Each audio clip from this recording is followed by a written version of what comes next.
How's it going, everybody? It's a beautiful, if not slightly crisp, day in coastal Maine. So I figured I would jump out here, talk some Tesla stuff, get excited about a few things, and share some stuff with you guys. So we're going to talk today about some of the Tesla sort of production issues that they're having, some of the supply chain issues, and more likely, or more importantly, they're actually getting product or Tesla vehicles that they're actually storing at places, which is atypical for Tesla. A couple of new things with the Tesla Semi, and then it sounds like this Cybertruck is something that's actually going to happen, and I had to say actually with an asterisk. So all that and more. Sit back, relax. You guys are watching the Tall Tesla Guy.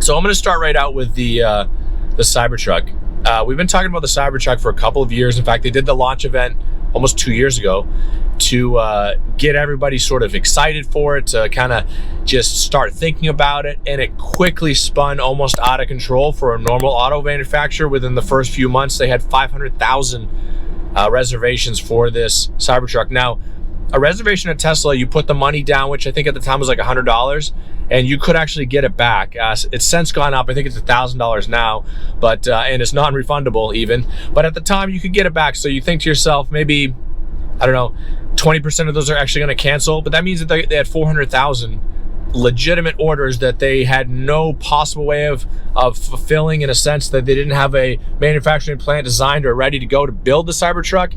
And outside of that, they didn't actually have a solid plan on it. It was almost a year and a half later when Elon was either driven or drove a Cybertruck to do a TV promo spot in New York City. People took photos, everybody was super excited to see it in the wild, all that kind of stuff.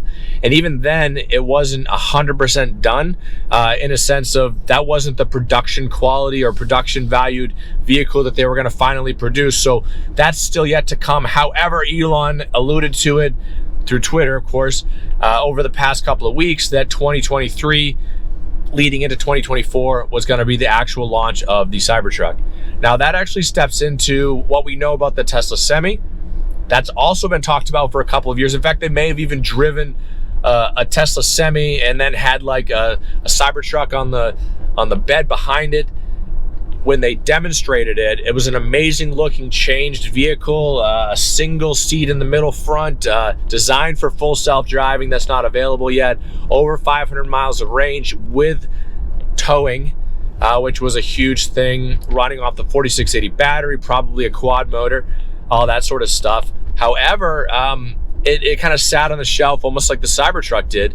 And what happened was, in almost the same breath as the launch of the Cybertruck for 23-24, Tesla, Elon, through each other, announced that Pepsi had ordered over 1,000 of these semi-trucks, and they actually gave them a delivery date for them. The delivery date is next year, which is huge, and it sort of puts Tesla in a spot where they have to actually deliver. No doubt Elon's been there before. He's taken opportunities and put you under the gun for it. One of the things he said at one point or another, talking about his employees at the plant, is if you give somebody 2 months to do something, like pack a house, do a project, work something, it's going to take them 2 months to do it. If you give them 2 weeks, it's only going to take them 2 weeks to do it. So what he does is kind of put everybody under the gun. Let's get it going. Let's get it happening.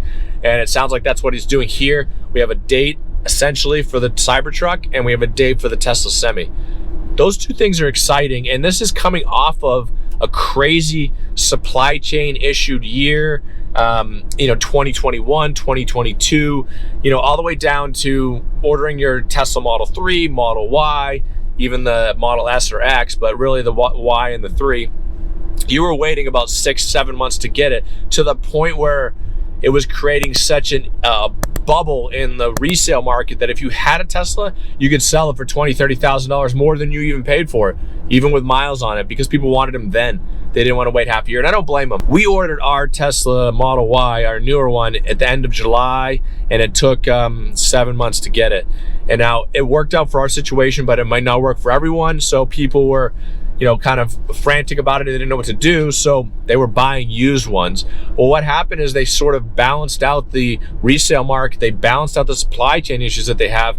And now Tesla's even saying that there's a minimum of a 1 week wait. Because what we're seeing over at, Giga Berlin, Giga Shanghai, the factories that are producing over there, the overseas market, is that they are able to keep up with demand to the point where they're only a week out if you order one. And even in at the Giga Shanghai office, they're saying that they actually have inventory on hand. Now, inventory on hand doesn't sound strange to a typical auto manufacturer, Ford, GM, Chevy. You go to the dealer lot, they have hundreds of cars there. You go to their factory, they have thousands sitting in the parking lot, but that's not how Tesla works. Now, when you order a car from Tesla, whether it's any model, S, E, X, or Y, you get, it's made as you order it. So you order it and then call it within the next week, they start producing your vehicle. So it's actually made to order. It's not typical for Tesla to have inventory on hand. You go to a Tesla showroom and you may find 1 or 2 cars in the parking lot, which are most likely vehicles that were made for somebody else, but they rejected the delivery. So this whole idea of having inventory on hand is a huge thing for Tesla. I'm hoping that it's not leading to a drop in demand, I guess, supply chain or supply and demand sort of thing. But either way, it doesn't seem to be. Tesla is well on the heels of selling over 500,000 of their vehicles, selling and delivering them well before coming into this quarter, ending the year on their highest ever. Still remain the #1 selling EVs globally, and that's not including what's coming out of Giga Berlin or Giga Shanghai. They're outproducing, outselling, and outmoving every other EV that's even the established ones, like the Chevy Bolt that's been around for years, not including like the ID4 and the Ioniq and all that kind of stuff. Tesla's still cemented themselves as the top EV distributor and seller globally. All of that is sort of wrapped into some of the things that's happening at Twitter, some of the things that are happening with Tesla. Elon is focusing so much energy and efforts. He's talking about moving into the Twitter headquarters. In fact, he did about a week ago and staying there. I'm sure it's going to be great for the culture there, but nonetheless, people are concerned that he's going to pull himself away from Tesla. He's actually trying to find somebody that'll run Tesla for him.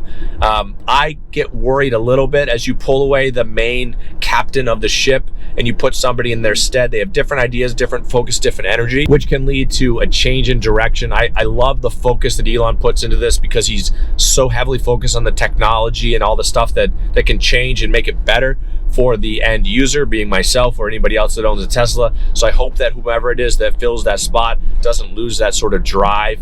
But they are concerned and worried about that, especially since he's got so much involved in Twitter and all that kind of stuff too. But there's so much stuff coming. I know they're coming on the end of the year. They're really trying to push people to take deliveries before the end of the year, which is not unusual for Tesla. They always try to work that in their Q4 stuff, which I suppose any company would do, try to wrap the year up on a high note.